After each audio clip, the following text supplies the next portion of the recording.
యేసు వారి సమాజ మందిరములలో బోధించు విధములైన రోగముల చేతను సువార్త ప్రకారము ఆయనకి నలుగురు శిష్యులు చూసాం. మనం ఆయన్ని నలుగురు శిష్యులు ఏర్పాటు చేసుకోవడం పిలిచినట్టు మనం చూస్తున్నాం.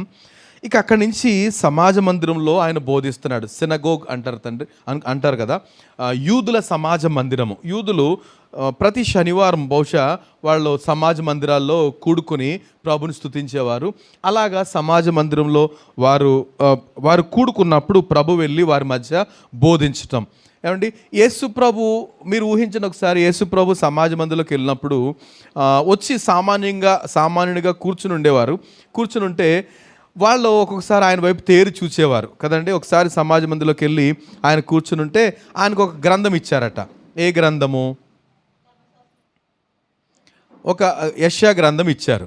ఇస్తే ఆయన ఒక మాటలు చదివి ఈ విషయం అన్నది పేదలకు సువార్త ప్రకటించడానికి ఆ మాటలు చదివి కూర్చున్నారు. అంటే కొత్తగా వచ్చిన వాళ్ళకి పాట పాడమంటారు కదండి, అలాగా, లేకపోతే పాట పాడమంటారు, లేకపోతే ఏదైనా చేయమంటారు. అలాగా యేసు ప్రభు వెళ్ళారు. కొత్తగా సమాజ మందిరంలోకి వెళ్తే, బాబు మీరు వాక్యం చదువుతారా అన్నారు. వాక్యం చదువుతారంటే ఇవ్వండి అంటే ఇచ్చిన తర్వాత ఆయన తెరిచేటప్పటికి పేదలకు సువార్త ప్రకటించుటకును దీనిలోకి ఇలాగా స్వస్థ కార్యాలు చేయటానికి ఇలాగ వచ్చినప్పుడు చదివేసి ఆయన కూర్చుంటే వాళ్ళందరూ ఆయన వైపు చూస్తున్నారట.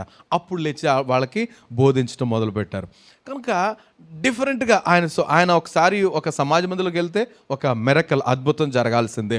కనుక దేవుడు అంత ఆశ్చర్యకరుడుగా ఆ దినాలు ఆయన సంచరిస్తూ ఆ సినగోగులు లేకపోతే ఆ సమాజ మందిరంలో బోధిస్తూ ఇంకా దేవుని రాజ్యమును గూర్చిన సువార్తను ప్రకటించచ్చు.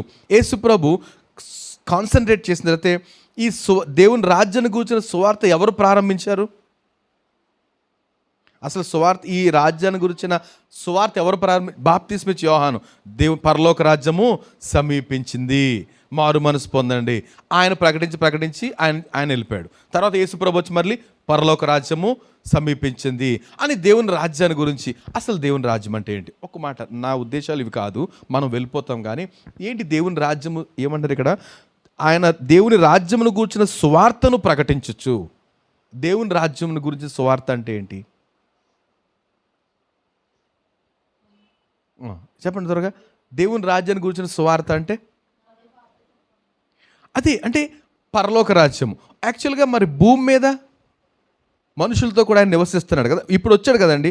అసలు ఇశ్రాయేలీయులు కనిపెడుతున్నారు మెస్సయ్య వస్తాడు, మనకు ఒక రాజ్యాన్ని స్థిరపరుస్తాడు అని. సో వాళ్ళు మెస్సయ్య వచ్చాడు, అయినా సరే వాళ్ళు ఏం చేస్తున్నారు? ఆయన గుర్తించలేదు. కనుక చెప్తున్నారు, దేవుని రాజ్యం బాబు, దేవుని రాజ్యం వచ్చింది. యేసు ప్రభు ఎక్కడుంటే అదే రాజ్యం. సో పరలోక రాజ్యము సమీపించింది అంటాడు. అయితే మనం పొందబోయే ఆ నిత్య రాజ్యం కొరకు కంటే ఇక్కడ యేసు ప్రభు వచ్చి ఇప్పుడు ఏం స్థాపించారు? రాజ్యాన్ని స్థాపించారా లేదానండి కదా. నేను రాజ్యాన్ని స్థాపించడానికి వచ్చాను, తండ్రి రాజ్యం ఇలాగ అంటే శిష్యులు అన్నారు, మాకే పదవి ఇస్తావు? మొన్న అడిగాం కదా, యాకోబు యోహానులు ఏమంటారు?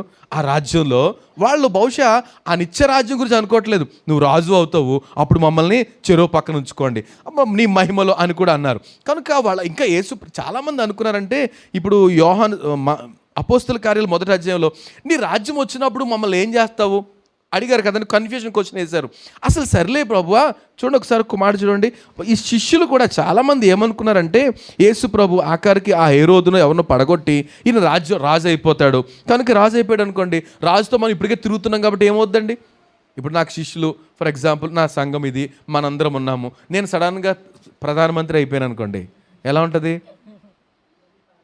చెప్పండి? మిమ్మల్ని అందరినీ గుర్తు చేసుకుంటాను లేదా కదండి? గుర్తు చేసుకుంటాను. స్టీఫెను మంచి ఇట్లాంటి భూమి సంబంధమైన విషయాలను తెలుసుకుంటాడు కాబట్టి ఈయనకేమో ఏదో అలాగా కదండి. అలాగా అంటే ఒకవేళ ఎలక్షన్లో కాకుండా సడన్గా నేను అయిపోయాను అనుకోండి, అప్పుడు ముందు మేము మీకు ఒక పదవి ఇచ్చేసి ఆ తర్వాత ఏదో విధంగా గవర్నమెంట్లో తీసుకోవడం.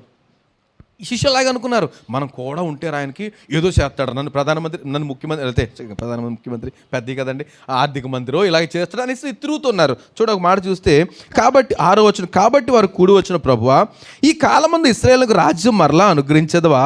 ఏమంటున్నారు వాళ్ళు? అపోస్తలుల గారు మొదటి రాజ్యం. ఇశ్రాయేలుకి ఎప్పుడు రాజ్యం ఇస్తావు, ఎప్పుడు రాజు అవుతావు నువ్వు అంటే వాళ్ళ దృష్టి అంతా ఎక్కడుంది? భూ సంబంధమైనది. కానీ ప్రభు చెప్పదలిసింది ఏంటంటే, నేను వచ్చింది అందుకే బాబు. ఇప్పుడు మనం ఎవరి రాజ్య సంబంధులం చెప్పండి? ఏమండి? పరలోక రాజ్య సంబంధులం మనం. కనుక ఇక్కడ ఎప్పుడైతే ప్రభుని అంగీకరించారో మన పేరు ఎక్కడ రాయబడుతుంది? పరలోకమందు రాయబడుద్ది. మనం పరలోక పౌరులము అంటాడు. మీ పౌరసత్వము పరలోకమందున్నది.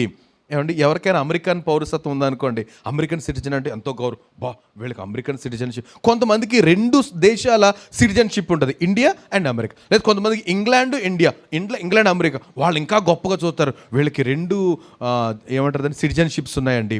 అంటే 2 దేశాల్లో వీళ్ళు సభ్యులు అండి, 2 దేశస్తులు అండి, అలాగా. కనుక మనం అనుకుంటాం మనం ఓన్లీ ఇండియన్. మనం ఓన్లీ ఇండియన్ కాదు, మన పౌరసత్వం ఎక్కడుందట?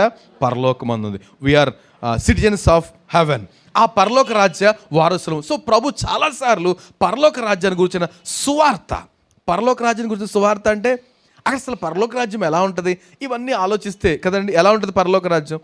సో ప్రభు వచ్చినప్పుడు ఎలా ఉంటుంది ఏమండి? ఆ రాజ్యం 1000 ఏండ్ల పరిపాలన. ఎక్కడ పాలన జరుగుతుంది? 1000 ఏండ్ల పాలన ఎక్కడ జరుగుతుందండి? ఇక్కడే, భూమి మీదే జరుగుద్దండి 1000 ఏండ్ల పరిపాలన. అది ఆ రాజ్యంలో ఎలా ఉంటుందంట? చంటి పిల్లోడు ఇప్పుడు ఉన్నాడు కదా, ఆండ్రూ ఉన్నాడు కదా, సింహం దగ్గరికి వెళ్ళి దాన్ని ఇలాగా ఆడుతూ ఉంటాడు. అదేం చేద్దంట? చక్కగా ఆడుకుంటుందంట. అసలు కల్మషం లేని ఆ రాజ్యము రాబోతుంది. ఈ రాజ్యానికి శత్రువైన అపవాది పూర్తిగా అనగద్రొక్కబడుతున్నాడు, అగాధపు బెలములో బంధించబడుతున్నాడు. కనుక ఇక అపవాది కార్యాలు ఉండవండి. ఊహించండి ఒకసారి, నేను ఒక చిన్నప్పుడు అంటున్నాను, నేను ఒక లెసన్ 5th క్లాస్లో 6th క్లాస్లోనూ ఒక లెసన్ ఉండేదర్రా. అది ఇంగ్లీష్ లెసన్. ఏంటంటే ఒక ఆయన, ప్రజలందరూ చాలా సంతోషంగా ఎంతో ఆనందంగా ఉండేవారు. అయితే ఒక దేవదూత ఒక బాక్స్ ఒక ఇంట్లో పెట్టి, అమ్మ ఇది ఓపెన్ చేయకండి చాలా ప్రమాదము అని చెప్పి బయటికి వెళ్ళినట్టు చూస్తాం. సో ఆ ఇంట్లో ఉన్నవాళ్ళు యాంగ్జైటీ, ఏముందో పైకి మాత్రం చాలా అందంగా గోల్డ్, నేను పూర్తిగా గుర్తులేదు కానీ నాకు చాలా అందంగా ఉంది. వీళ్ళకు ఉత్సాహం, ఏముందో లోపల ఏముందో చూడాలనేసి. లోపల ఏముందో చూడండి, దానికి ఏం తాళాలు ఏం వేయలేదు, గెడపెట్టుంది. అమ్మ ఇది ఓపెన్ చేయకండి చాలా ప్రమాదం అని చెప్పేసి వెళ్ళిపోయింది ఆ దూత. ఇప్పుడు వీళ్ళు ఏం చేస్తారంటే ఏముందో చూద్దాం అంతే కదండి. వద్దు అన్న పని చేయడానికి మనం మరింత ఉత్సాహపడిపోతాం కదండి. వద్దు అన్న పని చేయడానికి చాలా ఉత్సాహం. మనం ఏం చేస్తాం? తల్లిదండ్రులు అస్తమాను ఫోన్ చూస్తాను, పిల్లలు ఫోన్ ముట్టుకోకూడదు అంటే ఎప్పుడు ముట్టుకోవాలా కదా, ఎప్పుడు ముట్టుకోవాలి, ఎంత ఉత్సాహం. ఆ చిన్నోడు కూడా అనుకుంటుంది, మమ్మీ ఊరికి తిప్పుతా ఉంటే ఇలా చూస్తూ ఉంటాడు ఆ వెలుగులో, వాళ్ళకి ఉత్సాహం. సో వద్దన్న పని చేయడానికి చాలా ఉత్సాహపడతాం. కనుక వాళ్ళు ఏం చేశారంటే, ఆ లెసన్ భలే అద్భుతంగా ఉందండి. ఎప్పుడైతే వాళ్ళు ఏం చేశారంటే, తాళమేమి లేదు, తెరవంగానే ఏవో బయటికి వెళ్ళి ఇంకంతే మనుషులు అలజడి, తిట్లు, బూతులు, గొడవలు, ఇటుపక్కల చుట్టుపక్కల కుటుంబాలన్నీ కూడాను. అంటే ఏంటంట, అది ఎవరంటే న్యూసెన్స్ అనమాట. అంటే గందరగోళం, లేకపోతే అనుమానం, లేకపోతే భయము, లేకపోతే రోగము, లేకపోతే ఆందోళన, నెమ్మదిలేని ఇవన్నీ కలుగు చేసేసే ఒక రకమైన క్రిములు అనమాట. అవి బయటికి వెళ్ళి అంతవరకు గొడవలు లేదు, ఎంతో సంతోషంగా సమాధానంగా చాలా హ్యాపీగా ఉన్న ఆ దేశం అంతా ఎప్పుడైతే వీళ్ళు ఓపెన్ చేశారో, దూత వద్దన పని చేశారో, అంతే గొడవలో రెచ్చిపోయి ఇంకా కేకలు, దెబ్బలాటలు, పరుగులు, పిచ్చి కేకలు, ఇవన్నీ. నేను అనుకుంటాను ఇవన్నీ చేసేది ఎవరు చెప్పండి? చేయించేది ఎవరు? అపవాది. రేపు 1000 ఏండ్ల పాలనలో ప్రభు రాజ్యంలో అపవాది నో మోర్, అపవాది ఉండడు. ఏమంటే పూర్తిగా వాడి క్రియలన్నీ లయమవుతాయి. ఆ భయంకరమైన ప్రకటన గ్రంథంలో ఉంటుంది, పూర్తిగా బంధించబడతాడు. ఇక రాజ్యము ప్రభుది అయిపోతుంది. ఆ రాజ్యంలో ఎంత సంతోషమో, నిత్యానందము, ఏమంటే దిగులు ఉండదు, రోగం ఉండదు. ఆయన మన కన్నీటి ప్రతి బాష్పం తుడిచివేస్తాడు. ఇక ప్రభుతో నిత్యము. సో యేసు ప్రభు ఆయన రాజ్యాన్ని గురించిన సువార్త ప్రకటిస్తూ ఉండేవారు. ప్రతిసారి జ్ఞాపకం చేస్తుండారు, నా రాజ్యం ఇలా ఉంటుంది, ఇలా ఉండదు, ఇలా కాదు, ఒకరి మీద ఒకరు కరుచుకోవడం, లేకపోతే కేకలు, ఇట్లాంటివి ఏమీ ఉండవు, చాలా సంతోషంగా ఉంటుంది అనేసి. రైట్. సో సువార్త గురించి ప్రకటిస్తూ ప్రజల్లోని ప్రతి వ్యాధిని, గ్రీకులో ప్రతి వ్యాధిని, ప్రతి రోగమును స్వస్థపరచునట్లు గల్లే అంతటా స్వస్థపరచు గలి. యేసు ప్రభు అక్కడ రాయబడిన మాట ఏంటంటే, ప్రతి వ్యాధిని, ప్రతి రోగమును. ఏమండి, యేసు ప్రభు స్వస్థపరిచిన రోగాలు, యేసు ప్రభు స్వస్థపరిచిన, ఏమండి పొద్దుటే మీరు వచ్చి, నేను పొద్దుటే ఆరాధన పెట్టగల కారణాలు ఏంటి చెప్పండి త్వరగా. ఒక మాట 2 మాటలు చెప్పేస్తే వెళ్ళిపోతాను. ఎందుకు ఉదయాన్నే ఆరాధన మొదలు పెట్టాం మనం? ఆఫ్టర్నూన్ అయితే పడుకుంటూ పోతారని. రైట్. దయచేసి మీకు నమస్కరిస్తున్నా, మీరు కళ్ళు మూసారా ఉషా కాదు, అందుకని చెప్తున్నాను. కళ్ళు తెరుస్తుంది కాబట్టి చెప్తున్నా. కళ్ళు మూసిన వాళ్ళు అన్నాను అనుకో, వాళ్ళు బాధపడతారు కదా. ప్రియాంక కళ్ళు మూసారా, నాకు బాధ కలుగుద్ది. కనుక దేవుని సన్నిధికి వచ్చా, మీరు నా ఎదురుగుండా ఎలా మూస్తారో కుదరదు. కనుక కొంచెంసేపు ప్రభు సన్నిధిలో ఉత్సాహంగా, మీరేం తినరాలేదు కదా, పొద్దుట చలిదనం చేసి తినేది వచ్చేవానికి అప్పుడు నిద్ర వస్తుంది. మనం అంత టైమే లేదు కదా, ఇంట్లో భోజనం పెట్టి టీ పెట్టమంటేనే దిక్కులేదు ఈరోజు కదండి, అలాగ ఉంటుంది. కనుక కొంచెం ఆకలితో ఉన్నాం, మంచిలు తాగండి, తాగపోయినా పర్లేదు, కొంచెంసేపు వాక్యాన్ని విందాం. రైట్. సో ప్రభు ప్రతి వ్యాధిని, ప్రతి రోగాన్ని ఏం చేశారట, స్వస్థపరచుచు గలిలయ అంతటా సంచరించారు. యేసు ప్రభు వచ్చిందే గలిలయకి వచ్చినట్టుగా ఆయన ఫీల్ అవుతున్నాడమ్మా. గలిలయ ఎందుకని మనం చూసాం కదా, గలిలయ వాగ్దాన ప్రదేశం. ఏంటంట, ఒకప్పుడు గలిలయలో ఏముందట, చీకటి, అంధకారం, నెమ్మది లేదు, మరణము.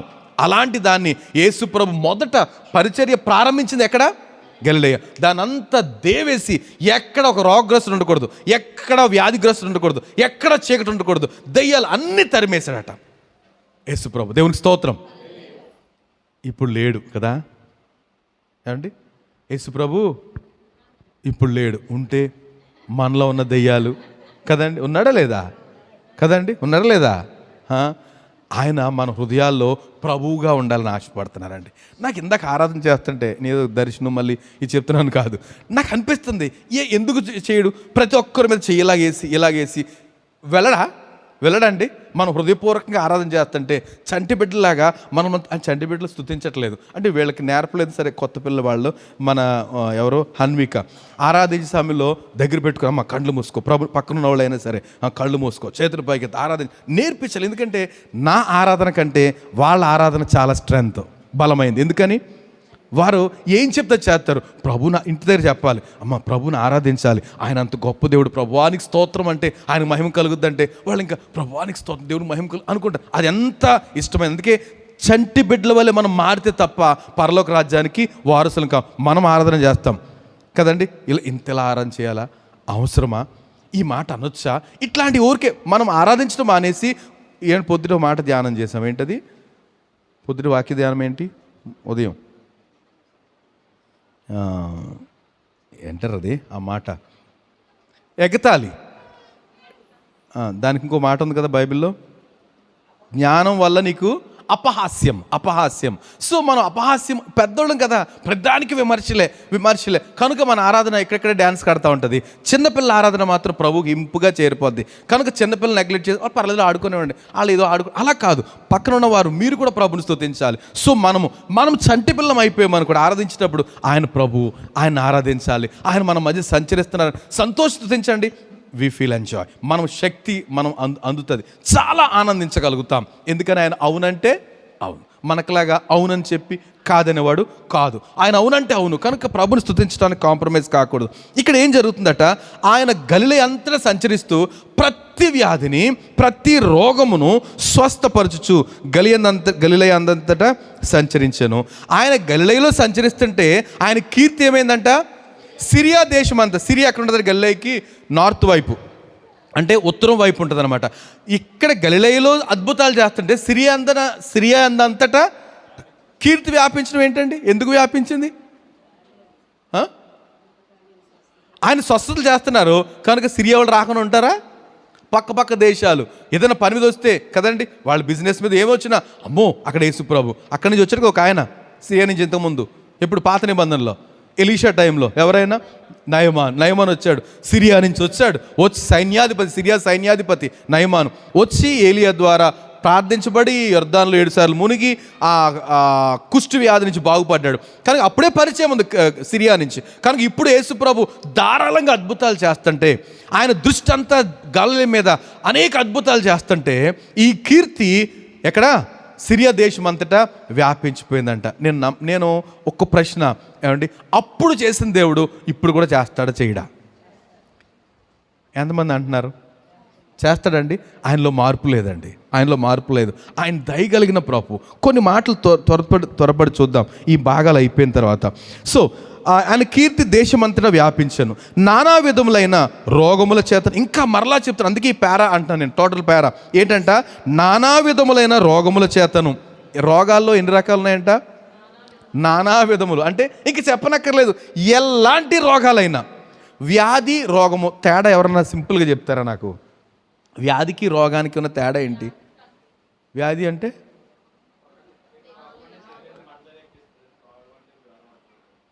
రోగమే చిన్నదంటారా వ్యాధి కంటే? రైట్. సో వ్యాధి రోగము అంటే తొందరగా తగ్గిపోయేది, లేకపోతే సంవత్సరాల తరబడి ఉండి మరణాన్ని తీసుకెళ్ళిపోయేది. దాన్ని ఏమంటారు? దాన్నే వ్యాధి అంటారా?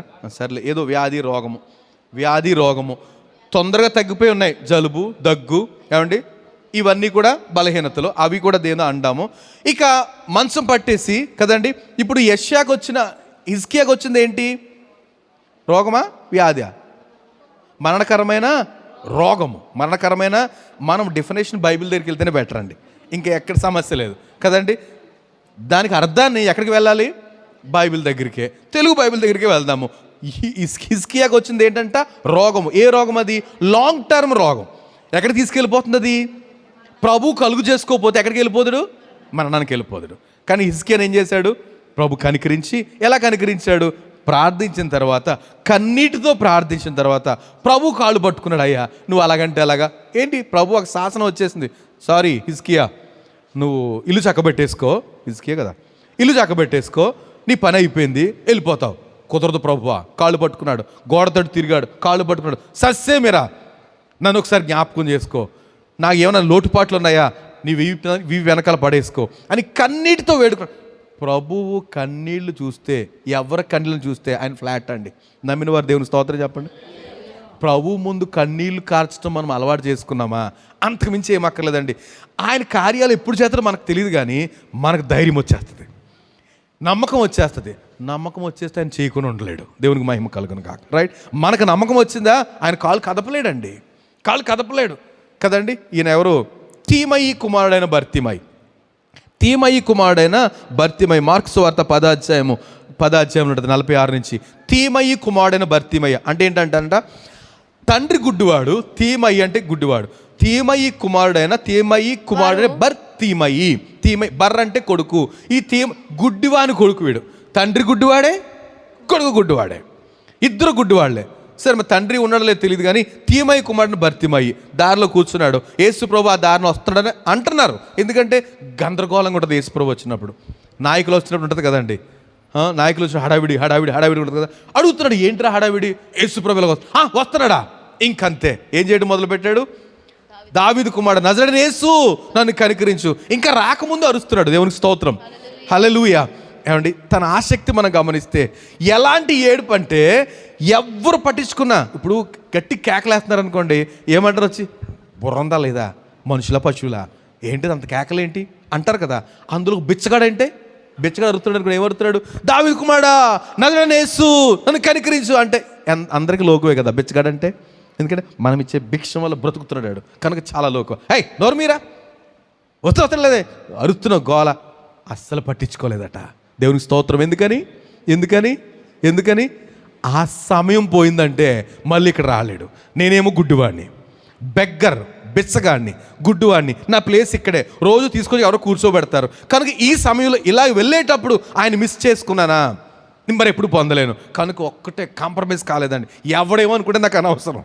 నిజంగా చదువుతారమ్మా మార్క్స్ వార్త 10 దొరకలేదా?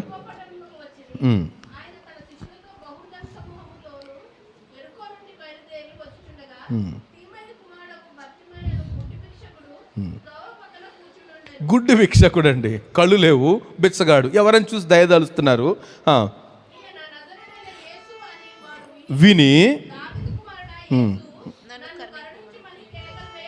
కేకలు వేయ మొదలుపెట్టాడు. నన్ను కరుణించమని కేకలు వేయటం మొదలు పెట్టాడట. చూడండి, రోడ్డు మీద కానీ బళ్ళు పెట్టారా? ఓకే. ఏమంటున్నారండి? బిచ్చగాడు కదా, అందరు గద్దేస్తున్నారు. నోర్మై ఎందుకు అరుస్తావు అని అరుస్తున్నారట, కోప్పడుతున్నారు వాడిని. కానీ వాడు ఏం చేశాడట? మరీ ఎక్కువ. దేవుని మహిమ కలుగును గాక. తను ఫస్ట్ గుడ్డివాడని అర్థమైందండి. నేను బిచ్చగాడిని, మా తండ్రి గుడ్డివాడు, కానీ ఎలా ఉండిపోతే మా తండ్రిలో నా జీవితం కూడా అయిపోతుంది. I don't want be like A blind beggar. నేను ఇక బ్లైండ్ బెగ్గర్గా ఉంటాను, కుదరదు. ఆయన ఒక్కసారి నన్ను కలుగు చేసుకున్నాడా, నన్ను పట్టించుకున్నాడా, నా జీవితం ధన్యమైపోతుంది. దేవునికి స్తోత్రం. అయిపోద్దా లేదండి? ప్రభు కలుగు చేసుకుంటే జీవితం ధన్యం అయిపోద్దా లేదా? ఆ విషయం మనం నమ్మాలండి. ఆ విషయం నమ్మాలి. మనం మనుషుల సలహాలు వాళ్ళ దగ్గర వీళ్ళ దగ్గర మాట్లాడతాం, కానీ బైబిల్ ఉన్న ఎగ్జాంపుల్ మన జీవితానికి ఆశీర్వాదకరం అండి. మనం నమ్మగలిగితే, అయ్యా నీవు తప్ప నాకు దిక్కు లేదు. హిజ్కియాకి ఎక్కడి నుంచి వచ్చిందండి నమ్మకం? అది ఎవరు చెప్పారు? ప్రవక్త వచ్చి, దేవుని సేవకుడు వచ్చి, నువ్వు చచ్చిపోతావు, ఎక్కిన మంచం దిగో, చక్కబెట్టేసుకో అని చెప్పి వెళ్ళిపోయాడు. ఇంకేమి నొక్కులు, సన్నాయి నొక్కులు నొక్కలే. నువ్వు చచ్చిపోతావు, బ్రతకమని దేవుడు చెప్పాడు, నీళ్ళు చక్కబెట్టేసుకో. ఏం చేయాలి అతను లెక్క ప్రకారం? ఏమండి, డాక్యుమెంటేషన్. రాజు కదా, ఎవరు తర్వాత రాజు ఎవరు, ఇలాంటి పనులు చేయాలి. కానీ అది పక్కన పెట్టేశాడు. కుదరదు, అది కుదరదు, నా ప్రభు దగ్గరికి వెళ్ళిపోతాను. ఎందుకని? జీవ మరణములు దేవుని వశం, మరణము తప్పించుట ప్రభువైన యెహోవా వశము. కనుక ఈ విషయం అర్థమైన హిజ్కియా కాంప్రమైజ్ కాలేదు, ప్రభు దగ్గరికి వెళ్ళాడు. గోడ దగ్గర గొల్లు నేర్చాడండి. ఆ కన్నీళ్ళు చూడంగానే ప్రభు ఫ్లాట్, తండ్రి ఫ్లాట్. హిజ్కియా కన్నీళ్లు విడిచిన చూచితని అతని ప్రార్థన అంగీకరించేశాను. ఇంకేమీ అసలు డిస్కషనే లేదు. అతడు కన్నీళ్ళు విడిచి చూశాను, తన ప్రార్థన ఆలకించేశాను. 15 సంవత్సరాలు ఆయుష్ ఇచ్చాను, పోయి చెప్పు హిజ్కియాను, వెనక్కి వెళ్ళవయ్యా, వెళ్ళు, 15 సంవత్సరాలు ఆయుష్ ఇచ్చాను చెప్పు. ఎంత సంతోషం అండి, మన ప్రార్థన జవాబు పొందుతున్నాం రైట్. కనుక ఇక్కడ ఏం చేశాడట? వద్దని అరుస్తున్నారు, మరి ఎక్కువ కేకలేస్తున్నాడట. కనుక ఏం జరిగిందంట? దావీదు కుమారుడని నన్ను కరుణించమని మరీ ఎక్కువ కేకలు వేశాను. అప్పుడు యేసు నిలిచి, వెళ్ళిపోతున్న యేసు ఏం చేశాడు? దేవునికి స్తోత్రం, హల్లెలూయా. మన కేకలు, మన ప్రార్థన, మన కన్నీటి ప్రార్థన దాటిపోయే దేవుడు కాదు. దేవునికి స్తోత్రం. మనం ఆరాధిస్తున్న ప్రభు మూర్ఖుడు కాదండి, మొండోడు కాదండి, కఠినాత్ముడు కాదండి కదా. ఇందాక ధ్యానం చేసినప్పుడు ఆహాబు ఎంత దుర్మార్గుడో, ఎంతమందిని చంపించేశాడో, ఏమండి, అంత మూర్ఖుడు. కానీ కన్నీటితో ప్రార్థన చేశాడట, బట్టలు చింపుకుని వేడుకున్నాడట. సర్లే ఇంకా ఆపు, నువ్వు చూడవలైక్యుడంతా. దేవునికి స్తోత్రం. ఏమన్నాడు?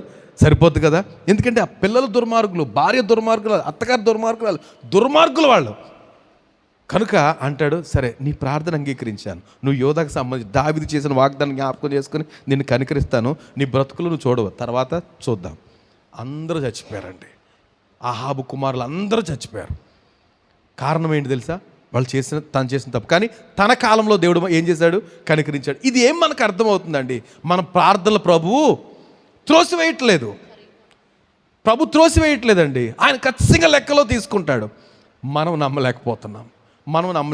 ఎన్ని ఎగ్జాంపుల్స్ పరిశుద్ధ గ్రంథంలో, ఎన్ని ఉదాహరణలు ఉన్నాయో, కానీ మనం నమ్మలేకపోతున్నాం. మనదంతా ఇది ఇందాక పాడాం, కవులకైన సహజలో 2వ చరణం ఏంటి? అదే ఆవిరి వంటి ఆప్యాయతలు, క్షణికమైన అనురాగాలు, ఆవిరి వంటి ఆప్యాయతలు, అవసరాల అభిమానాలు, నిలచిపోయే అనుబంధాలు. ఇదండి మనుషులతో నింతే, దేవుడితో నింతే మన అనుబంధాలు. క్షణికం, ఆవిరి వంటి ఆప్యాయత. మన ఆప్యాయతలు ఎలా ఉన్నాయంట? ఆవిరి ఎలా అవుతుంది? ఆవిరి ఎంతసేపు ఉంటుందండి? తీయంగానే వెళ్ళిపోతుంది. ఇలాంటి ప్రభుతో కూడా ఇంతే. ఎక్కడ పొందుతామండి ఆశీర్వాదాలు? ఎలా పట్టుకోవాలంట? హిజ్కియా పట్టుకోవాలి. ఎలా పట్టుకోవాలంట ప్రభువుని? ఈ గుడ్డి భిక్షకుడి కుమారుడు, అయితే గుడ్డివాని కుమారుడు, గుడ్డివాడు, వీడు బిచ్చగాడు, వీడు పట్టుకున్నాడు ప్రభు. దావీదు కుమారుడా, యు కెనాట్ క్రాస్ మీ, నన్ను దాటిపోవడానికి వీల్లేదు, నన్ను కనికరించు. ప్రభు నిలిచిపోయాడు. దేవునికి స్తోత్రం, నిలిచిపోయాడు. ఇక్కడ మనం సరిపోతుంది. కానీ ఆయన వాడు ఏం చేశాడంటే, ప్రభు నిలిచి వాడిని పిలువుడని చెప్పగా వాడు గుడ్డివాడిని పిలిచి, ధైర్యం తెచ్చుకొనుము, ఆయన నిన్ను. దేవునికి స్తోత్రం. ఏమంటున్నాడు? ప్రభు ఆగి అతన్ని పిలవండి ఎలాగా అన్నాడు. ధన్యమే. మనకి ఈ రోజుల్లో నాయకులు కనుక పిలిచారనుకోండి మనల్ని, కదండి, నాయకులు మిమ్మల్ని పిలుస్తున్నారంటారు. ఎప్పుడు పిలుస్తారు నాయకులు ఎప్పుడు పిలుస్తారు? బిఫోర్ ఎలక్షన్ ముందు పిలుస్తారు. రండి సార్ అంటారు. చాలా గౌరవంగా, రాలేదేంటండి అని అడుగుతారు. ఏమంటే కొంతమంది నాయకులు ఎప్పుడు గమనంలో ఉంటారు, కొంతమంది మాత్రం ఎలక్షన్ టైంలోనే. కనుక పిలుస్తారు. కానీ ప్రభు పిలిస్తే అలా ఉండదు. జీవితం ఏమైపోద్ది? ధన్యం అయిపోతుంది. ప్రభు అన్నాడు, ఆయన పిలవడంటే, హే ప్రభు పిలుస్తున్నాడు, ధైర్యంగా ఉండు, ధైర్యం తెచ్చుకో, ఆయన పిలుస్తున్నాడు నిన్ను. ఆహా, ఏం చేశాడని తెలుసా అండి? క్లాత్ తీసుకున్నాడు కదా, అమ్మా సహాయం చేయండి అమ్మా, ధర్మప్రభువులు అంటూ ఉంటారు కదా, ధర్మప్రభువులు అమ్మ, ధర్మప్రభులమ్మ అని కూర్చుని అడుక్కుంటున్నాడు. ఈ లోపు దీని మీద కాన్సన్ట్రేషన్ పక్కనెట్టి అటు చూస్తున్నాడు. యేసు ప్రభు దాటిపోనివ్వకూడదని అరుస్తున్నాడు. ఈ లోపు చెప్తున్నారు, పిలవండి ఆయన్ని, ఎవరో వచ్చి అంటున్నారు మంచోళ్ళు. ఆయన పిలుస్తున్నాడు, రా, ధైర్యంగా ఉండు అంటే ఏం చేసినట్టు దిగ్గులు లేచి బట్టను పారవేసి, దేవునికి స్తోత్రం, మళ్ళీ అడుక్కోవద్దు ఇంకా అక్కర్లేదు. ప్రభు తలంచుకుంటే పరిస్థితులు ఏమైపోతాయండి? రివర్స్. దేవునికి స్తోత్రం, హల్లెలూయా. కానీ నేను అనేది ఏంటంటే మన పట్టుదల ఆ ప్రార్థనలో ఉండాలని కోరుతున్నాను నేను. అందరికీ ఇష్టమే ప్రభు స్వస్థపరిస్తే ఇప్పుడున్న పని మానేసి, లేకపోతే ఈ మానేసి ఇంకా ఏదో చేయాలి, రైటే. కానీ అతని యొక్క ఏడుపు లేకపోతే గొడవ, రచ్చ తనకేం తీసుకొచ్చింది? ఆశీర్వాదం తీసుకొచ్చింది. అందరూ ఏమనుకుంటారు కదండి, అందరూ ఏమనుకుంటారు, ప్రభు కనికరిస్తావా అన్నాడు అనుకోండి, వస్తావా, నన్ను బాగు చేస్తావా అంటే రానులే, అయ్యి మన సమాధానాలండి. ప్రభుని పట్టుకుంటే అలా కాదు. అందుకే యాకోబు ఏం చేశాడట? మగసిరి గలవాడై ఎలా పోరాడాడంటండి? మగసిరి గలవాడై అంటే మగోడుగా పోరాడాడట. రాయబడి ఉంది, ఇక నీ పేరు ఇశ్రాయేలే. ఎందుకని? దేవునితోనూ మనుషులతోనూ పోరాడి గెలిచావు, యు ఆర్ ద విన్నర్, కనుక నీ పేరు ఇశ్రాయేలే. ఏమండి, మనకి వీళ్ళందరూ ఛాలెంజింగ్ ఉన్నారండి. మన ప్రార్థన ఎలా ఉంటుంది? ఏమండి, పక్కోళ్ళు స్తుతిస్తాం, పక్కోళ్ళు మానేస్తే అంతే, మనం కూడా కళ్ళు తెరిచేస్తాం. నేను అంటాను, ఈ వర్షిప్ టైంలో అస్సలు ఎవరు మిన్ను విరిగి మీద పడిపోయినా సరే చూద్దాం తర్వాత. కొద్దిమంది ఉంటారు కళ్ళు తెరిచి ఎప్పుడు వాళ్ళు చూసుకుంటారని అనుకోవాలి. మనం కళ్ళు తెరవకూడదు. ప్రభుని మెండుగా ఆరాధించడం అది. ఎందుకంటే ఆయన మన మధ్య సంచరించే సమయం ప్రభుకు మెండుగా ఇష్టమైన సమయం. ఏమంటే ఆరాధన అంతట్లో ఆయనకి ఇష్టమైనది ఏంటనుకుంటారు? నేనైతే నమ్ముతాను, ఆరాధించే సమయం. ఈ ఉదయం ఈ 9:08 నుంచి 11 గంటల వరకు జరిగే అంతట్లో అత్యంత ముఖ్యమైనది ఆరాధించే సమయం, ప్రభుకి ఇష్టమైంది. ఎందుకని? పరలోకంలో అదే జరుగుతుందండి. రేపు మనం పరలోకం వెళ్ళా కూడా ఏం చేయాలి? హల్లెలూయా ధ్వనియే. కనుక అది మనం ఇక్కడ చేస్తున్నప్పుడు పరలోక దూతలతో కలిసి ఆహా ఎంత సంతోషమో, మనం పిల్లలతో ఆడుకుని, లేకపోతే ఎవరు వస్తున్నారో చూస్తా, ఇంకా వాళ్ళు రాలేదా, ఇట్లాంటివన్నీ. ఇది టైం కాదు, ఎవరి గురించి అనవసరం. నేను ఎంత ప్రయత్నం చేస్తాను, ఒకసారి తెరిచి చూద్దాం, అందరూ ఆరాధన, ఒక్కొక్కసారి చూస్తాను. అంటే నేను ఆరాధన అయిన తర్వాత ప్రార్థన ఇవ్వడానికి చూస్తాను, ఎవరైనా సంతోషంతో హృదయపూర్వకంగా ఆరాధిస్తే వాళ్ళ పేరు చెప్పాలని. కానీ సాధ్యమైనంత వరకు తెరవను, ఇష్టం ఉండదు నాకు, అంతే. ఒక్కొక్కసారి తెరిస్తే కావాలని తెరిచి చూడటం కొరకు, ఎవరికి అప్పగిద్దామని చూడటం కొరకు తెరిచినా కూడా నాకు ఇంకా నిరుత్సాహం వచ్చేది. ఎవరైనా కళ్ళు తెరిచి అలా చూస్తున్నారు అనుకోండి, ఇంకా బాధ వచ్చేస్తుంది. నేను ఆరాధించడం మిస్ అయిపోతాను. ఎందుకు వచ్చిన సంత? ఆరాధిస్తారు, పోయారు, నా సమయం మిస్ కాకూడదు అనుకుంటాను. నేను అనేది ఏంటంటే మనం అందరం అట్టి పట్టుదల కలిగి ఉండాలి. ఎవరిని విడిచిపెట్టలేదండి. తీవ్రతో వెంబడించిన ప్రభు, ఆశపడిన వారిని ఎవరిని విడిచిపెట్టలేదు ప్రభు. యాకోబుని విడిచిపెట్టలేదు, ఇంకా హిజ్కియాని విడిచిపెట్టలేదు, ఇక్కడ తీమయి కుమారుడు బర్తిమైని విడిచిపెట్టలేదు. పిలుస్తున్నాడు, రండి, అంతే. క్లాత్ పడేశాడు, వెళ్ళాడు. ఏం జరిగిందంట? అంతటి వాడు బట్టను పారవేసి దిగ్గున లేచి యేసు దగ్గరికి వచ్చాడట. వస్తే నేను నీకేం చేయాలనుకుంటున్నావు? మళ్ళీ చక్కగా అడిగాడు, నీకేం చేయాలి? ఏమో ప్రభువా. ఏమండి, నేను నీకేం చేయాలంటే కరెక్ట్గా కలిగి ఉన్నాడు క్వశ్చన్. ఎందుకు ప్రార్థన చేస్తున్నాడు అనేది పూర్తి క్లారిటీ ఉంది తనకి. దేని గురించి ప్రార్థన చేస్తున్నది పూర్తి క్లారిటీ ఉంది. What shall I do? నీ కొరకు ఏం చేయమంటావు అంటే ఏమంటున్నాడు? వాడేమన్నాడు? ఆ గుడ్డివాడు బోధకుడా, నాకు దృష్టి కలుగు చేయమని ఆయనతో చెప్పాడు. అందుకు యేసు, నీవు వెళ్ళుము, నీ విశ్వాసం నిన్ను. ఏమంటే ప్రభు మనతో ఆ మాట మాట్లాడ, వెళ్ళుము, నీ నమ్మిక చొప్పు నీ కలుగును గాక అనాలంటే ముందు మనకి ఏం కావాలి? స్వస్థత కావాలంటే విశ్వాసం కావాలి, లేకపోతే నమ్మిక కావాలి. ఆ రెండూ లేకుండా వ్యాపారం అంటే అమ్మకం లేని వ్యాపారం వంటిది. ఏంటది? విశ్వాసం లేని ప్రార్థన, విశ్వాసం లేని మొర ఎలాంటిదంట? వ్యాపారం ఉందండి, మంచి వ్యాపారం, నో సేల్స్. ఏం ప్రయోజనం అమ్మా? పెద్ద హాస్పిటల్ పెట్టాం, పేషెంట్స్ ఎవరు రావట్లేదు, ఏం చేస్తారు డాక్టర్లు కదండి? బిజినెస్ ఉంది కానీ కస్టమర్స్ లేరు, సేల్స్ జరగట్లేదు, నిరుత్సాహమే కదా. అలా ఉంటుంది. ఎలాగా? ప్రార్థన ఉంది కానీ నమ్మకం లేదు, విశ్వాసం లేదు. మరి విశ్వాసం నమ్మకం ఎలాగ వస్తుంది? ఎక్కడ దొరుకుతుంది? కరెక్ట్ సొల్యూషన్ చెప్పేసి బైబిల్ నుంచే చెప్పాలి. విశ్వాసము లేకపోతే నమ్మకం ఎలాగొస్తుంది? ఎవరంటే కన్నీటితో వేడుకుంటేనే వస్తుంది. మళ్ళీ ఎక్కడి నుంచి వస్తుంది అది? కన్నీటితో అంటాడు కదా. నేను మీకు మళ్ళీ చెప్పలేను కదా. దయ్యం పట్టిన వాని తండ్రి అంటాడు, నమ్ముతున్నాను, అప్పనమ్మిక లేకుండా సహాయం చేయని కన్నీటితో వేడుకున్నాడట. అంటే మనకు నమ్మకం ఇవ్వాల్సింది ప్రభువే, ఆ నమ్మకం ప్రకారం చేయాల్సింది ప్రభువే. రైట్, అంత నమ్మదగిన దేవుడు. మళ్ళీ వచ్చేద్దాం మనం ఆ మాటలు చదివి అప్పుడు ఈ విషయంలోకి రావాలని నేను కోరుతున్నాను. మత్తయి సువార్తలోకి కనుక నానా విధములైన రోగముల చేతను వేదనల చేతను, ఏమండి, రోగాలు వేదనలు. సో చాలా మనకు కూడా చాలా దగ్గరే ఒక్కోసారి వేదన దుఃఖం కదిపితే ఇంక ఏడ్చేసేటట్టు పరిస్థితి, గొల్లుమని ఏడ్చేసే పరిస్థితి. ఒక్కొక్కసారి ఆ రోదన వేదన ఏమైపోద్ది అంటే దేవుని మీదకే వెళ్ళిపోద్ది నెగిటివ్గా. నాకేం చేశాడు దేవుడు, నేను ఎంత చేశాను కదా, నాకేం చేశాడు దేవుడు. ఏమండి, ప్రవక్త యెషయా చాలా ప్రగల్భాలు పలికాడు, అంటే చాలా ప్రవచనాలు చెప్పాడు. ప్రవచనాలు చెప్పిన తర్వాత 5 అధ్యాయాలు నీకు నాశనం, జాగ్రత్త, ఒళ్ళు దగ్గర పెట్టుకోండి, ఇలాగ అన్నీ చెప్పుకొచ్చాడు. శ్రమ అంటాడు, ఆకాశం ఆలకించు, నేను మనుషు, ఇలా చాలా ప్రవచించిన తర్వాత ఒక రోజు దైవ దర్శనం కలిగింది. ఇప్పుడు యెషయా గ్రంథం 6వ అధ్యాయం ఎప్పుడైతే దైవ దర్శనం కలిగిందో లబోదివ్వమంటున్నాడు. ఏమన్నాడు?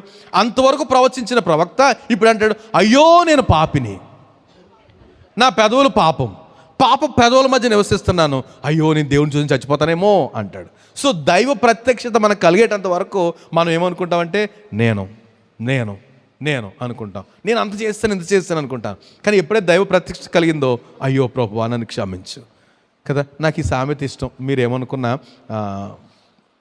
మరి ఇది కదండి, హనుమంతుడు ఉంటుంది, కుప్పి గొంతులు, చిన్న గంతులు ఎవరి దగ్గర, హనుమంతుడి దగ్గర వేసాం అనుకోండి అంటారు కదా. మనం చదివే పుస్తకాల్లో ఇంకా ఇక్కడి నుంచి ఆడు ఉరికేసాడు అంటారు కదా. అక్కడ ముందు మనం చిన్న స్టూలే కురికాము, ఏమనుకుంటాడు, పోయి ఇదా అంటారు కదా. అలాగా మనం చాలాసార్లు ప్రభువుని, ఎందుకంటే మన నీతి క్రియలన్నీ ఎలా ఉంటాయంటే దేవుని దృష్టి ఎదుట మురిగ్గొడ్డలు అండి. కనుక అబ్బో నేను అంత చేస్తాను ఇంత చేస్తాను అది చేస్తాను ఇచ్చేసాను అంటే పక్కన పెట్టు, ముందు ఆయన ప్రత్యక్షత కొరకు కనిపెడాలి. అయ్యా నాకు ఉపదేశం చేయండి, నేను మౌనంగా ఉంటాను, ఏ విషయాలు తప్పదో నాకు తెలియదు. ఇదే ప్రార్థన నరుల మీద మనం చేయాలండి. అంతకు మించి నేను అంతా ఇంత అంటానికి కుదరదు. యెషయా అంటాడు, హిజ్కియా అంటాడు, నేను చిన్నప్పటి నుంచి ఎలా ఉన్నానో గుర్తు చేసుకో అని అంటాడు. కానీ తర్వాత అంటాడు వెనక్కి వచ్చేటప్పటికి, నా పాపములు నాకు అడ్డొచ్చేసినాయి అయ్యా, మరుగైపోయినాయి, కనుక నన్ను క్షమించి నీ వీపు వెనక తట్టు పడేసుకున్నావు అని అంటాడు. అసలు విషయం అప్పటికి వచ్చింది. ముందేమొచ్చేద్దంటే, నేను ఇంత చేసేస్తున్నాను కదా, ప్రార్థన చేసేస్తాను, ఆరాధన చేసేస్తాను కదా, పొద్దున గుడికి వచ్చేస్తాను, ఇలాంటివి అన్నీ వచ్చేస్తాయి ప్రభు దగ్గర. కానీ ఎప్పుడైతే ఆయన ప్రత్యక్షత వచ్చిందో, ప్రభు ఆత్మ మన మధ్యకి వచ్చేటప్పటికి ఏం చేస్తాము? నన్ను కనికరించి ప్రభువా, క్షమించి ప్రభు. నేను అంటాను పరిశుద్ధాత్మ మనం పొందాము అంటానికి గుర్తు ఏంటంటే, ప్రార్థనలో పశ్చాత్తాపం ఎప్పుడైతే కలిగిందో, ఏమండి, పశ్చాత్తాపం ఎంత స్థితిలో ఉన్నా ఆత్మ మనల్ని తాకినప్పుడు మనకు కలిగేది ఏంటంటే, ఫస్ట్ కన్విక్షన్, పశ్చాత్తాపం కలుగుద్దండి. అయ్యో నన్ను క్షమించు ప్రభువా. That is the holy spirit action. అది పరిశుద్ధాత్మ చేసే కార్యం. అంతే తప్ప ఓరికే మనం పొగుడుకుంటున్నామా, ఖచ్చితంగా దేవుని ఆత్మకు దూరంగానే ఉన్నాము. ఈ బోస్టింగ్ ప్రభు దగ్గర చెప్పకూడదు. ఏమండి, ప్రభు దగ్గర ఎప్పుడు కూడా ఈ అతిశయపు మాటలు మాట్లాడకూడదు. ఆయన ఆకాశం మందు ఉన్నాడు, మనం భూమి మీద ఉన్నాము, మన మాటలు కొద్దిగా ఉండాలట, తక్కువ మాట్లాడాలి, ఎక్కువ మాట్లాడకూడదు. ప్రభు గురించి, మన గురించి కూడా ఎక్కువ మాట్లాడకూడదు, ఆయన గురించి, ఆయన దగ్గర. రైట్. నానా విధమైన రోగముల చేతను వేదనల చేతను పీడింపబడిన వారి వ్యాధిగ్రస్తులందరినీ ఏంటంట, వ్యాధిగ్రస్తులందరినీ కొంచెం డీటెయిల్స్ ఇచ్చాడు. ఏంటంట, దయ్యం పట్టిన వారిని, చాంద్ర రోగులు అంటే ఫిట్స్ అండి, ఫిట్స్ వస్తాయి కదా, చాంద్ర రోగులు. ఒక ఫిట్స్ వచ్చిన రోగగ్రస్తుని మనం చూసాం. వాడికి ఎప్పటి నుంచి వస్తుందంటే ఫిట్స్, బాల్యం నుండే, చిన్నప్పటి నుంచే వస్తుందంట. చిన్నప్పటి నుంచి వచ్చేసి ఇంకా ఫిట్స్ వచ్చిన ఏం చేస్తారంట, ఏ టైంలో వస్తుందంటే నీళ్ళ దగ్గరికి వెళ్ళినప్పుడు, అగ్ని దగ్గరికి వచ్చినప్పుడు. అంటే ఏంటి, ఎంత ప్రమాదం అండి. నీళ్ళ దగ్గరికి వెళ్ళి ఫిట్స్ వచ్చింది అనుకోండి, నాకు బంధువే, రక్త సంబంధి, వాడికి ఫిట్స్ ఉంది, కానీ వర్షాకాలం 3 రోజులు కనపడలేదు వాడు. ఆ తర్వాత ఎక్కడో బోధులో పడి చచ్చిపోయి ఉబ్బిపోయి దొరికాడు, యంగ్ బాయ్. ఎందుకని, ఆ నీటిలో అక్కడికి వెళ్ళాడు, కొబ్బరికాయలు దేనికో, అక్కడ వచ్చేసిన ఫిట్స్, చచ్చిపోయాడు అక్కడ. కనుక ఈ చాంద్ర రోగం, ఫిట్స్ సహజంగా ఒక చిన్నపిల్లడికి వచ్చిందంట. ఎక్కడ వస్తుందంట, నీటి దగ్గరికి వెళ్ళినప్పుడు, అగ్ని దగ్గర, తరచు అగ్నిలో నీళ్ళను. అదొక దయ్యం. ఏంటంటే అదేంటంటే ఫిట్స్ని ఏమంటున్నారు, అదొక దయ్యం, చాంద్ర రోగం అనే దయ్యం. ప్రభు అంటాడు, వాడిని గద్దిస్తే ఆడించి వెళ్ళిపోయాడు సాతాను, ఆ దయ్యం వదిలేస్తే వాడు బాగుపడ్డాడు అని చూస్తున్నాం. కనుక ప్రతి సమస్యకు పరిష్కారం ప్రభు దగ్గర ఉంది అనేది. నానా విధమైన రోగముల చేతను వ్యాధుల చేతను పీడింపబడిన వారి వ్యాధిగ్రస్తులందరినీ, దయ్యము పట్టిన వారిని, చాంద్ర రోగులను, పక్షవాయువు గల వారిని, వారు ఆయన వద్దకు తీసుకురాగా ఆయన వారిని ఎలాంటి వారినైనా ప్రభు దగ్గర తీసుకొస్తే స్వస్థపరిచాడండి. నేను అంటాను ఈరోజు మనం ఎలాంటి స్థితిలో ఉన్నా, ఎంత బలహీనత అయినా ప్రభు దగ్గరికి వచ్చి చేయాల్సిన ప్రార్థన ఏంటంట? చేయాల్సిన ప్రార్థన, సో ప్రభును నువ్వు తప్ప నాకు దిక్కు లేదయ్యా. అలాంటి ప్రార్థన డిఫరెంట్గా ఉంటుందండి. నేను అదే కోరుతున్నాను. మనం అందరము ఒక టార్గెటెడ్గా ప్రభు దగ్గర రావాలి. ఉదయం వచ్చినప్పుడు సావధానంగా వచ్చి ఇంకా వాళ్ళు ఎవరు వచ్చారు, వీళ్ళు వచ్చారా, ఇదంతా టైం లేదు. మనం సమర్పణతో 3 గంటలు ప్రభు దగ్గరికి వచ్చాము. ఆ 3 గంటలు ఒక్క నిమిషం కూడా మిస్ కాకుండా ఉండటానికే ప్రయత్నం చేయాలి. సో ఆశతోటి ఈ బిచ్చగాడు ఎలాగ ప్రభుని అడిగాడో, లేకపోతే ఈ హిజ్కియా ఎలా ప్రభుని అడిగాడో, మగసిరి గలవాడే పోరాడిన యాకోబు ఎలా పోరాడాడో, అలాంటి పోరాటంతో మనం దేవుని సన్నిధిలో ఉంటే ఎవరికైనా సమాధానం సాధ్యమేనండి. ప్రభుకి ఏమి కష్టం కాదు. అలా కాకుండా ప్రభు దగ్గరికి వచ్చి, ఏమంటే ప్రభు దగ్గర మీరు ఆలోచించండి, ప్రభు దగ్గరికి వచ్చి అశ్రద్ధగా నిర్లక్ష్యంగా ఆయన అడిగే వరకు కొన్నిసార్లు చూడండి, ఏం కావాలో అడిగే లోపే మనం డైవర్ట్ అయిపోయి ఎవరితో మాట్లాడతాం, ఫోన్ ఈ మధ్యలో. ఒక్కొక్కసారి చూడండి, మనం పెద్దోళ్ళ దగ్గరికి వెళ్తాము, ఏమండి మాట్లాడాలనుకుంటాం, నిజంగా జరిగేది. పెద్దోళ్ళ దగ్గరికి వెళ్తాం, ఏ ప్రెసిడెంట్ గారి దగ్గరికి వెళ్తాం, కౌన్సిలర్ దగ్గరికి వెళ్తాం, ఈలోపు మనకు ఫోన్ వస్తుంది. ఎవరు సుబ్బారావు ఎవడో ఫోన్ చేస్తాడు. ఫోన్ చేస్తే ఏం చేయాలి అప్పుడు? ఎవరు ముఖ్యం? మన పని మీద వెళ్ళాం, ఎవరి దగ్గరికి? కౌన్సిలర్ దగ్గరికి. పని మీద వెళ్ళాం, సుబ్బారావు ఫోన్ చేశాడు, ఏం చేయాలి అప్పుడు? పక్కన పడేసి మ్యూటో లేకపోతే టోటల్ ఫోన్ ఆఫ్ చేసి ఆయనతో మాట్లాడాలి విషయం కొరకు. మనం ఏం చేస్తాం తెలుసా? ఆయన అంటాడు, ఏం కావాలో ఒక్క నిమిషం అండి. ఇదే సంత జరుగుతుంది. అలాగే ప్రభు దగ్గర కూడా ఇదే బిజీనెస్ ఉంటున్నాం మనం. ఆయన అడుగుతున్నాడు, what shall I do for you? నేను ఈ కొరకు ఏం చేయాలి? ఆగు ప్రభు, మైండ్ డైవర్ట్గా ఉంది. ఏమంటే ఇంకేమి లక్ష్యం చేయక ప్రభు వైపే చూస్తూ ఉంటే ఆయన ఎక్కడ మిస్ అయిపోతాడండి? మనకి దొరికిపోతాడండి. ఆయన ఎంత కృప కలిగిన దేవుడో అంటాడు కదా ప్రకటన పరమగీతాల్లో, నీవు చూపుతో నన్ను వశపరిచేసుకున్నావు. ఒక చూపుతో మనం ఏం చేయాలంటే ప్రభువుని ఎలా చూడాలంట? ఆ చూపు ఎలా ఉండాలంట? ప్రభువును ఫ్లాట్ చేసేయాలి. ప్రభువు ఫ్లాట్ అయిపోవాలంతే. ఏం చేయమంటా చెప్పు బాబు, ఎలా చూడకయ్యా, ఏం కావాలి చెప్పు, అదనమాట. ఎలాంటి చూపు అది? నీవు తప్ప నాకు దిక్కు లేదయ్యా. ఎన్నిసార్లు చూద్దాం కొన్ని మాటలు పరిశుద్ధ గ్రంథంలో. ఏమండి, యేసు ప్రభు యొక్క కృపలు మనం జ్ఞాపకం చేసుకుంటే, ఒకసారి మత్తయి సువార్త 8వ అధ్యాయంలోనే ఈ పుస్తకంలోనే 8వ అధ్యాయము మొదటి వచనాల్లో చూస్తే, ఆయన కొండ మీద నుండి దిగి వచ్చినప్పుడు బహుజన సమూహములు ఆయన వెంబడించాను. అదిగో కుష్ఠరోగి వచ్చి ఆయనకు మ్రొక్కి, ప్రభువా నీకు ఇష్టమైతే నన్ను శుద్ధినిగా చేయగలవు అనేను. ఏమండి, కుష్ఠరోగులు ఎక్కడుండేవారు ఆ టైంలో? ఊరి వెలుపల. ఊరిలోకి రాకూడదు, ఊరు వెలుపల ఉండాలి. ఆ కుష్టి తగ్గిన తర్వాత ప్రధాన యాజకుడు కన్ఫర్మ్ చేసుకుని తగ్గిన తర్వాత అప్పుడు తనకు ఒక కానుకనిచ్చి అప్పుడు తగ్గితే లోపల రావాలి, లేకపోతే రాకూడదు. కుష్టి వ్యాధి ఇప్పుడున్న మందులు అప్పుడు లేవు. సుమారుగా వచ్చిన కుష్టి తగ్గేది కాదు. అలాగా అంటే ఉండిపోవడమే. ఈ మధ్యకాలంలో వచ్చిందండి ఈ లెప్రసీకి మందు వచ్చింది. వస్తే తగ్గిపోకుండా అంటే పెద్దది అవ్వకుండా మందు వచ్చింది. పూర్తిగా తగ్గిపోయే మందు వచ్చిందో లేదో నాకైతే తెలియదు. కనుక అలాంటి పరిస్థితి అప్పుడు ఇంకా దయనీయం. ఇంక మందులు లేవు, ఏమీ లేవు. అదొక శాపగ్రస్తమైన జబ్బు అంతే. కనుక అలాంటి కుష్టి వ్యాధి గ్రస్తుడు యేసుప్రభు దగ్గరికి వచ్చాడట. వచ్చి నీకు ఇష్టమైతే నన్ను శుద్ధిని చేయగలవు. అతను చూసేటప్పుడు ప్రభు ఇష్టమయ్యి మనమైతే ఒక అడిగాను కేసి, ఎందుకని? కుష్టి వ్యాధి గ్రస్తుడు కదా, సరే వెళ్ళు బాగుపడతావు అని అనలే. ప్రభు ఏమన్నాడట, నాకు అసలు పిచ్చెక్కిపోద్దండి ఆ మాట చదివితే.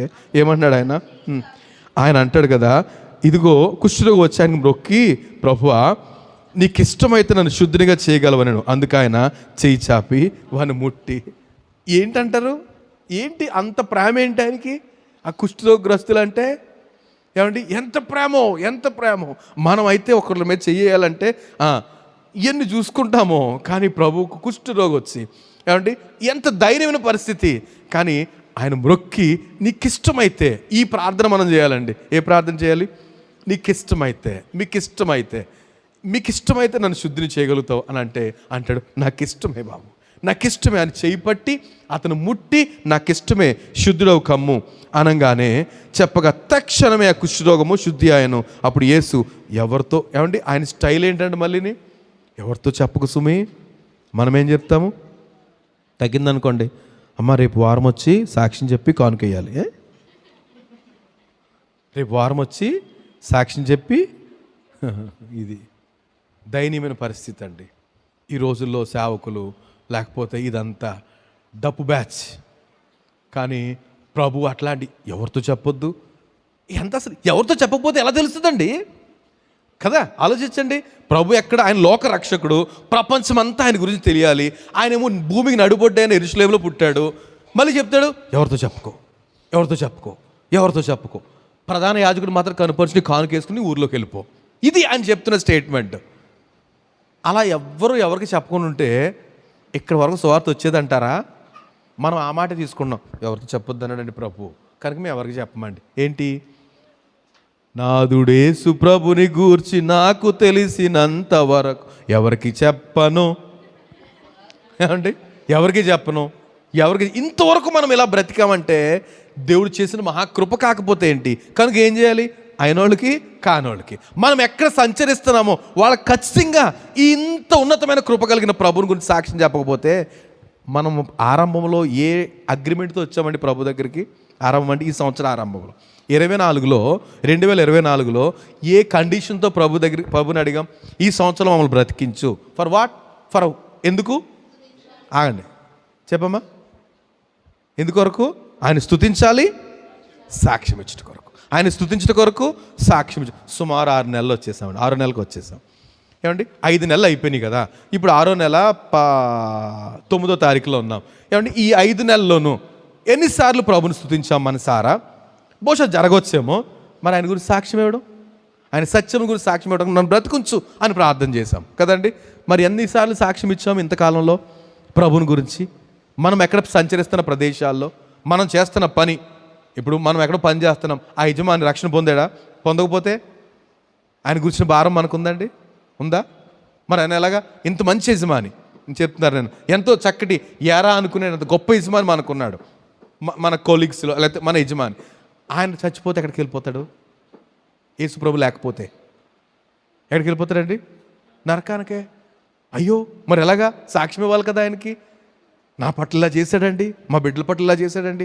ఏదో మనకు తెలిసినంత వరకు సాక్ష్యం ఇవ్వడం వల్ల వాళ్ళకి అవసరం క్రీస్తు. ఎవరికి అవసరం అండి క్రీస్తు ఈ రోజుల్లో? ఎవరికి అవసరం అండి? అందరికీ అవసరమే, అందరికీ అవసరమే. సో మనం అందరితో మాట్లాడలేం. మన పరిధిలో, మన ఓయికోస్, మనం పనిచేసే ప్రదేశం, ఏమంటే మనం సంచరిస్తే నివాసం ఉంటున్న ఆ సరిహద్దులు, క్రీస్తుని గురించి చెప్పాలి కదండి. సో ప్రభు అంటాడు కదా, అక్కడ అతను బాగు చేసి ఏమంటాడు? ఎవరితోనూ ఏమీ చెప్పక సుమి, కానీ నువ్వు వెళ్ళి వారికి సాక్షార్థమై నీ దేహమును యాజకుని కనుపరుచుకొనము, మోషే నియమించిన కానుక సమర్పించు. ఎక్కడ? ఈ జేబులో కాదు, అక్కడ వేసేయి. నువ్వు ఎక్కడికి వెళ్తావు అక్కడికి వేసేసే అని అంటే వాడు ఏం చేశాడట? ఇంకా మనం చూస్తాం, ఎవరో మాట వినలేదండి యేసుప్రభు మాట. ఎప్పుడు? ఎవరికి చెప్పొద్దన్న మాట ఎవరో వినలేదు. అవునా? ఒప్పుకుంటారా? వాడు ఏంటి, నేను పుట్టింది మొదలుకొని గుడ్డోడిని, నన్ను మీరు బాగు చేస్తే ఎలా మౌనంగా ఉంటాను? నేను మౌనంగా ఉండనిస్తారా? కదండి. ఒకవేళ అతను పెళ్ళయింది అనుకో, ఆవిడ ఏమయ్యా ఎలా చూస్తున్నావు? ఏం చెప్పను, నా ప్లేస్లో అడుక్కుంటున్నాను. ఆయన అలాగే వెళ్తున్నాడు, అరిచాను, పక్క వాళ్ళందరూ కోపడ్డారు, లెక్క చేయలేదు. అంతే, పిలిచాడు, నన్ను బాగు చేశాడు. లేకపోతే కుష్ఠరోగిని ఇంకా ఆయన పిలిచి నా మీద చెయ్యేశాడే, అబ్బాబ్బాబ్బా ఆయన చెయ్య అంతే, నాకు ఇష్టమే అన్నాడు. అంతే, నేను బాగుపడిపోయాను. ఆయన అద్భుతాలు పొందిన వాళ్ళు ఎవరు మౌనంగా ఉండగలుగుతారండి? ఏమండి? కానీ మనం కూడా అద్భుతాలు పొందుతున్నాం, చాలా అద్భుతాలు పొందుతున్నాం. కనీసం నోరు ఎప్పట్లేదు. ప్రభు మాట, ఈ మాట ఎవరికి చెప్పొద్దు సుమి, ఆ మాట మనం తీసుకుంటున్నాం. రైట్. మరి కొన్ని విషయాలు చూద్దాం త్వరగా. యేసు ప్రభు స్వస్థతల గురించి మనం ఆలోచన చేస్తున్నాం. ఇంకా ఇవన్నీ అంటే రికార్డెడ్గా సుమారుగా ఒక 25 స్వస్థతలు, అంటే పరిశుద్ధ గ్రంథంలో 4 సువార్తల్లోనూ రిపీటెడ్ కాకుండా ఆయన ఒక 25 స్వస్థతలు మాత్రమే లిఖించబడ్డాయి. అంతే చేశాడంటారా? అంతే. ప్రతి వ్యాధిని, ప్రతి రోగాన్ని. కానీ ఒక విశ్వాసి తన జీవితాన్ని ప్రభుకి అప్పగించుకోవడానికి, విశ్వాస జీవితం కొనసాగించడానికి అవసరమైన విషయాలన్నీ మాత్రం రాయబడ్డాయి అని యోహాను చెప్తాడు. అంటే పరిశుద్ధ గ్రంథంలో యేసు ప్రభు చేసిన విషయాలన్నీ రాయలే, ఆయన అద్భుతాలు అన్నీ రాయలేదు. రాస్తే భూలోకమే పట్టదట. పెన్ను కాగితం సరిపోదంటాడు, సిరా సరిపోదట యేసు ప్రభు చెప్పిన కార్యాలు రాయడానికి. సముద్రం అంటాడు, అంత సిరా కావాలట. కనుక ఒక విశ్వాసి, ఒక మనిషి ప్రభు మీద నమ్మకం ఉంచడానికి సరిపడిన అద్భుతాలే ఇందులో లిఖించబడ్డాయట. సో దాంట్లో నేను లెక్క చూస్తే సుమారుగా ఒక 25 అద్భుతాల్లో నేను కొన్ని తీసుకుంటున్నాను. ఏమండి, ఇప్పుడు రెండు మూడు చూసాము. తర్వాత ఒకసారి ఒక అవిటితనం గురించి ఇక్కడ మత్తయి సువార్త 12వ అధ్యాయంలో ఈ మాట రాస్తుంది. అక్కడ మనం చూసాం కుష్ఠరోగి విషయంలో అంటరాని వాడుగా అందరూ దూరం పెట్టేసి సమాజానికి వెలుపల ఉన్న వ్యక్తిని ప్రభు ఏం చేశాడు? నాకు ఇష్టమే, నీవు శుద్ధిని కమ్ము. ఏమంటే మన కుటుంబ పరిస్థితుల్లో కూడా చాలాసార్లు నేను అక్కడికి వెళ్ళలేనండి, వెళ్ళకూడదండి, లేకపోతే రావద్దు అంటారండి. ఏమంటారండి దీన్ని ఏమంటారు కదా? బయటికి పెట్టాడు, నువ్వు రావద్దులే అమ్మా, నువ్వు చేయొద్దులే అమ్మా, లేదా నువ్వు చేయొద్దులేరా, ఇట్లాంటి. ఎందుకు? కారణం ఏంటి? ఆఫ్ కోర్స్ ఏదైనా కావచ్చు, కానీ ప్రభు ఏమంటాడు? నాకు ఇష్టమే, నువ్వేం చేయాలి? నువ్వు శుద్ధుడవు కమ్ము, నాకు ఇష్టమే, నువ్వు బాగుపడ్డ నాకు ఇష్టమే. సో ఆ పరిస్థితి అందరూ తృణీకరించారు, ఊరు బయట పెట్టారు, కానీ నాకు ఇష్టమే, నువ్వు రా, లోపలికి రా, ప్రధాన యాజకునికి కనుపరచు, నిన్ను ప్రూవ్ చేసుకో, దేవుడు స్వస్థపరచని అతను కన్ఫర్మ్ చేస్తాడు. అప్పుడు నువ్వు మళ్ళీ తిరిగి సమాజంలో కలవచ్చు. అంటే మనుషులు పక్కన పెట్టచ్చు, కానీ ప్రభు ఏం చేస్తాడంట?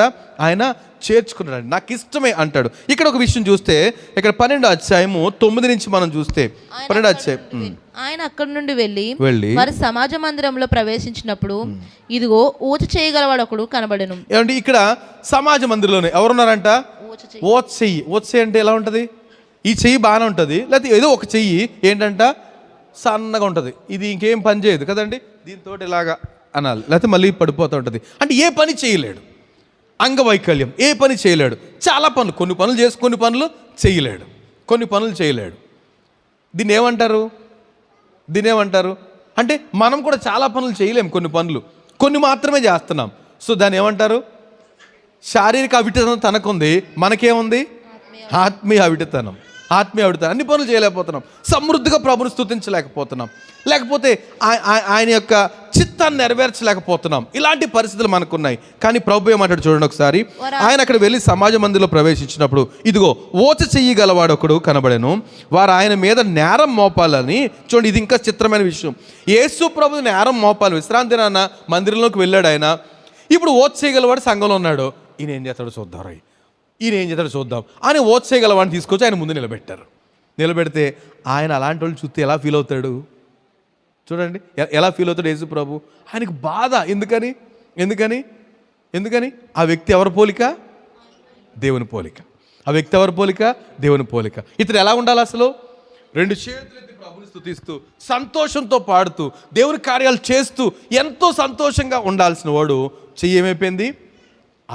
అవిటైపోయింది. ఇప్పుడు వాళ్ళేమో సమాజ మందిరంలో వాళ్ళు తీసుకొచ్చి ఆయన ముందు పెట్టి చూద్దాం ఏం చేస్తాడో. ప్రభుకి డోంట్ కేర్. ఏంటి అది? విశ్రాంతి దినమా, ఏ దినమా అనవసరం అండి. దేవునికి మహిమ కలుగును గాక. ఏమండి, ఏం పట్టించుకునేవాడు కాదు. ఎందుకని? వీళ్ళకి ఏం కావాలి సమాజ మందిరంలో వాళ్ళకి? అది ఏ రోజు, ఎన్ని గంటలో, విధియా తదియా శుభ్రం ఏదంటారు కదా, ఇలాంటి పిచ్చి లెక్కలను వేసుకునేవారు సమాజ మందిరంలో యూదులు. యేసు ప్రభుకి అవన్నీ డోంట్ కేర్. మనిషి నలిగిపోతున్నాడా, దిగొచ్చేస్తాడు అంతే. దేవునికి స్తోత్రం. నలిగిపోతున్న మనిషి, కృంగిపోయిన వ్యక్తి ఎక్కడైనా ఉన్నాడా, వాడు ఎవరైనా అనవసరం. తన పూర్వపరాలు అన్నీ అనవసరం. నిజంగా కృంగి ఉన్న వారి దగ్గర నివాసం ఉంటానని వాగ్దానం చేశాడు ప్రభు. కనుక ఆగలేడండి. నిజంగా నలిగి ఉన్నామా, ఆగలేడండి ప్రభు, దిగొచ్చేస్తాడు అంతే. కనుక ఇక్కడ ఎదురుగుండా ఉంటే ఊరుకుంటాడు ఆయన. ఏం చేశాడంట? వారు ఆయన మీద నేరం మోపాలని విశ్రాంతి దినమున స్వస్థపరచుట న్యాయమా అని ఆయన్ని ఓచ చేయగలవని పెట్టి, ఇగో వీడిని బాగు చేస్తావా, బాగు చేయొచ్చా విశ్రాంతి దినాన? బాగు చేయగలుగుతావా అది వేరే విషయం, బాగు చేయొచ్చా అని అన్నారు.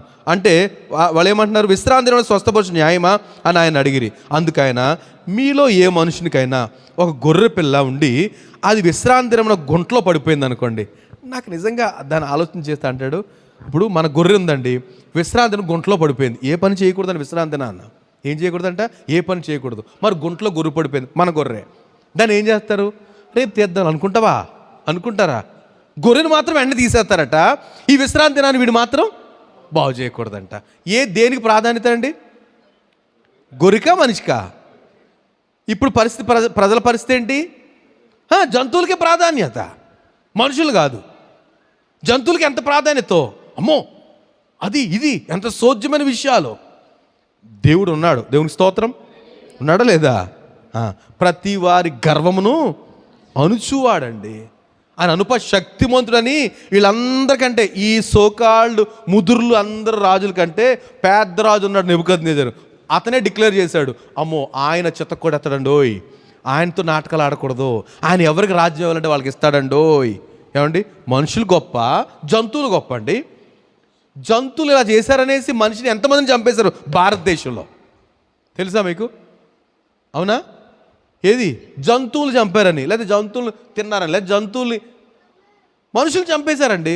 జంతువు గొప్ప, మనిషి గొప్ప? ప్రభు అంటున్నాడు, ఒరే పిచ్చోళ్ళారా, గొర్రె పడిపోతే విశ్రాంతి దినం లేపుతారు కానీ చూడండి ఏమంటాడు ఆయన, విశ్రాంతి దినమున గొంటలో పడిన దాన్ని పట్టుకొని పైకి తీయడా, గొర్రె కంటే మనుషుడు ఎంతో శ్రేష్ఠుడు, కాబట్టి విశ్రాంతి దినం మేలు చేయట ధర్మమే అని చెప్పి ఆ మనుషునితో నీవు నీ చెయ్యి చాపు అన్నాడు. అంతే. వాడు చెయ్యి చాపగా రెండవ దాని వల్ల అది బాగుపడెను. దేవునికి మహిమ కలుగును కాక. ఏమండి, వీళ్ళ మనసంతా, ఈ సమాజ మందిరంలో వాళ్ళంతా వాళ్ళ ఆలోచనలు వేరు. మరి ఎవరు నేరం మోపుదామా? నేను అనుకుంటాను అండి, మన సమాజ మందిరాలు అంటే ఈ విధమైన ఇందుకు రాకూడదండి. మనం చర్చ్కి ఎందుకు రావాలి? దేవుడు అద్భుతాలు చేయాలి, దేవుడు అందరితో కృపతో నింపాలి, మెండుగా ఇందుకే రావాలి. ఇక్కడ సమాజ మందిరం ఆయన వచ్చాడు కదా, ఆయన మీద ఎలా నేరం మోపుదాము, నేరం మోపుదాం. ప్రభు మనసు అంతా వేరు, రమ్మనిలాగా చేయి చాపు అన్నాడు. అంతే. ఆ రెండో దాని వల్లే సరైపోయిందంట. నిజంగా వాడి జీవితంలో ధన్యత. ఎన్నిసార్లు వచ్చాడు సమాజ మందిరానికి, కానీ ప్రభు వచ్చిన ఆ రోజు ప్రభు ఉన్న సమాజ మందిరం వాడి జీవితానికి ఆశీర్వాదం అయిపోయింది. ఏమండి, మన ఈ ఆరాధనలో ప్రభు ఉంటున్నాడా లేదా? ఏమండి, ప్రభు ఉంటే మన పరిస్థితులు ఏమవ్వాలి? It should be perfect, correct అయిపోవాలి. అంగవైకల్యం ఉండకూడదు, ఆత్మీయ శారీరక ఏ వైకల్యం ఉండకూడదు ప్రభు మనల్ని దర్శిస్తే. అట్లాంటి పట్టుదలతో ప్రభువుని మనము వేడుకోవాలండి. ఆయన ఎందుకు నేను కొన్ని ఎగ్జాంపుల్స్ చెప్తున్నానంటే, ఇలా తృణీకరించబడిన వ్యక్తిని ప్రభు బాగు చేశాడు. తర్వాత ఈ తండ్రి గుడ్డివాడు, కుమారుడు గుడ్డివాడు, వాడిని పిలిచి, వాడుకున్న ఆసక్తిని బట్టి ప్రభు పిలిచి బాగు చేశాడు. ఇక్కడ మనం చూస్తే అవిటితనం కలిగిన వ్యక్తిని ప్రభు బాగు చేశాడు. ఇంకా 1-2 చూసి మనం ముగించుకుందాం. సో యేసు ప్రభు ఇంకొక మాట చూడండి, మార్కు సువార్త 8వ అధ్యాయంలో. ఇది ఒక చిత్రమైన పరిస్థితి. నాకు 8వ అధ్యాయము 22వ వచనం చూస్తే ఇక్కడ గుడ్డివాడు ఉన్నాడు. ఎక్కువ యేసు ప్రభు గుడ్డివాడు బాగు చేసినట్టు ఉంటుందండి. ఎందుకంటారు? ఎందుకు ప్రభు గుడ్డివాళ్ళు ఎక్కువ బాగు చేశాడు? రాయబడింది రాయబడినట్లో ఎక్కువ ఈ బ్లైండ్ పీపుల్ ఆయన స్వస్థపరచబడ్డారు ఆయన ద్వారా. చూడలేని పరిస్థితి, కన్నులుండి చూడలేవా యేసు. మనం కూడా ఉన్నాయి కళ్ళు, కానీ ఏం చూడలేకపోతున్నాం? దేవుని కార్యాలు చూడలేకపోతున్నాం. కనుక ఆ చూచే కన్నుల కొరకు మనం ఎక్కడికి వెళ్ళాలంట? సౌలు పౌలుగా మారినప్పుడు ప్రభు ఏం చేశాడు? తన కన్నుల నుండి పొరల వంటివి రాలగా అంటాడు. మన మనోనేత్రాలు వెలిగింపబడాలట. మనం దేవుని కార్యాలు చూసే కన్నులు మనం అడగాలి, అయ్యా నీ కార్యాలు. అందుకే పౌలు అంటాడు కదా, మీ మనోనేత్రములు వెలిగింపబడి అంటాడు. ఇక్కడ ఎఫెసీ పత్రిక 1వ అధ్యాయంలో 20వ వచనం, మీ మనోనేత్రాలు వెలిగించబడాలంటాడు. అప్పుడు దేవుని కార్యాలు మనం చూస్తాం. మన మనోనేత్రాలకి ఇహ సంబంధమైన దేవత అవిశ్వాసులైన వారి మనోనేత్రాలకి గుడ్డితనము కలుగు చేస్తున్నారట. అంటే ఏం జరుగుతుందంటే అండి, దేవుని కార్యాలు చూడలేని గుడ్డితనం మనకు కలుగుతుంది. కనుక మనము దేవుని కార్యాలు చూడలేకపోతున్నాం. ఇక్కడ ఒక కార్యం జరిగింది చూడండి. అంతలో వారు 8వ అధ్యాయం 22వ వచనం, బెత్సైదాకు వచ్చిరి. అప్పుడు అక్కడ వారు ఆయన యొద్దకు ఒక గుడ్డివాణ్ణి తోడుకొని వచ్చి వాని ముట్టవల్లని వేడుకున్నారు. గుడ్డివాణ్ణి తీసుకొచ్చారు, వాడిని ముట్టమని అడుగుతున్నారు. అయితే ఆయన గుడ్డివాణ్ణి చేయి పట్టుకుని ఊరి వెలుపలకు తీసుకొని పోయి, ఏంటంట, కొన్ని పనులు ప్రభు వెరైటీగా చేశాడండి. ఏంటంట, ఊరి వెలుపలకి, ఆ ఊరిలోంచి బయటికి తీసుకెళ్ళిపోయాడు. ఒక్కడిని రా, ఏం చేస్తాడు రా, వీళ్ళందరూ చూస్తున్నారు, వీడిని తీసుకెళ్ళిపోయి ఊరి వెలుపలకు తీసుకొని పోయి వాని కన్నుల మీద ఉమ్ము వేసి వాని మీద చేతులుంచి నీకేమైనా కనబడుతుందా అన్నాడు. ఏం చేశాడంట, ఇంకో దిక్కున ఉంటుంది, ఉమ్ము కింద వేసి బురద చేసి ఆ బురదని కంటిలో రాశాడు, కంటిపై రాసి అప్పుడు ప్రార్థన చేసి చేయించి కళ్ళు తెరు అన్నాడట. ఏంటంట చూడొకసారి 23 ఆయన గుడ్డివాని చేయి పట్టుకుని ఊరి వెలుపలకు తీసుకుని పోయి వాని కన్నుల మీద ఉమ్ము వేసి వాని మీద చేతులుంచి నీకేమైనా కనబడుతుందా అని అడిగాడు ప్రభు. కనబడితే వాడు ఏమంటాడు అని అడగగా వాడు కన్నులెత్తి మనుషులు నాకు కనబడుతున్నారు, దేవునికి స్తోత్రం అనేయలేదు. ఏమంటున్నారంట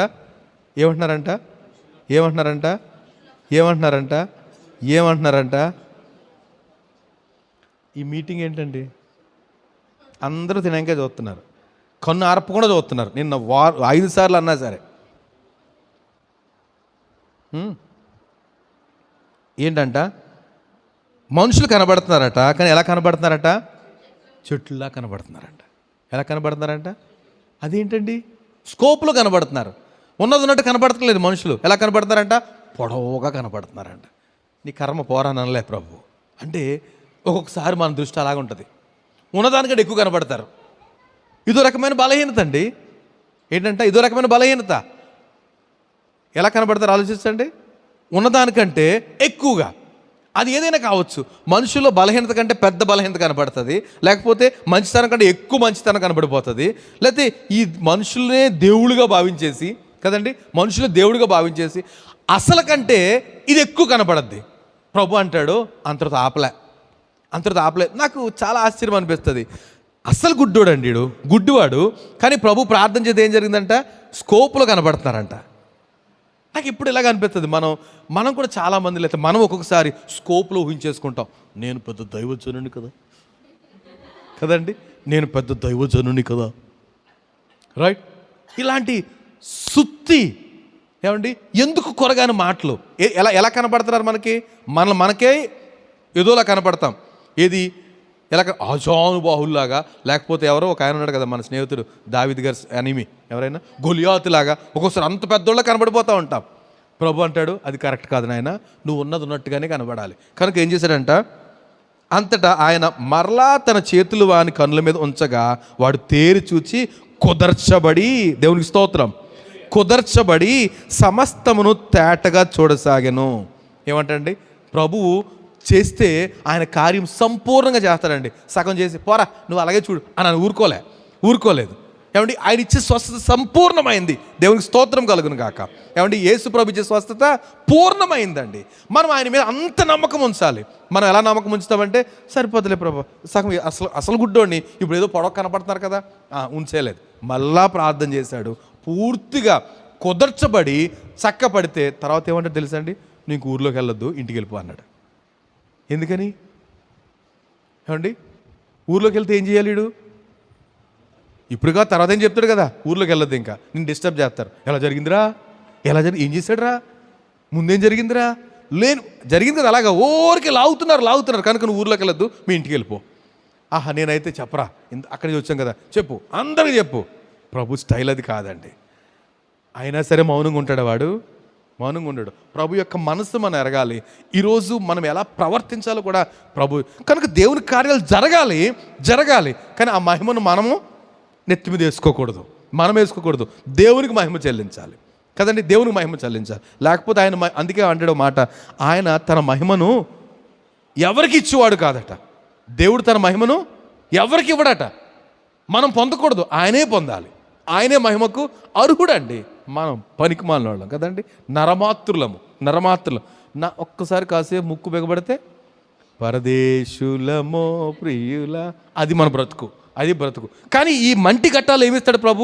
మహిమని ఇస్తున్నాడు. ఈ మహిమ ఎవరికి రిఫ్లెక్ట్ చేయాలి? మనము ఆయనకు ఆరోపించాలి. సో ఇక్కడ మనం చూస్తే ఆ సగం స్వస్థతను ప్రభు ఇచ్చేవాడు కాదండి. అందుకే అంటాడు కదా అపోస్తలుల కార్యాల్లో, ప్రభువు ఆయన నామంలో ఈ దుర్బలునికి సంపూర్ణ స్వస్థత కలుగు చేశాడు అంటాడు. పేతురు అంటాడు, ఈ దుర్బలునికి ఎలాంటి స్వస్థత అంట? చూడండి 3వ అధ్యాయము అపోస్తలుల కార్యాలు. నేను ముగించే సమయం అయిపోయిందండి.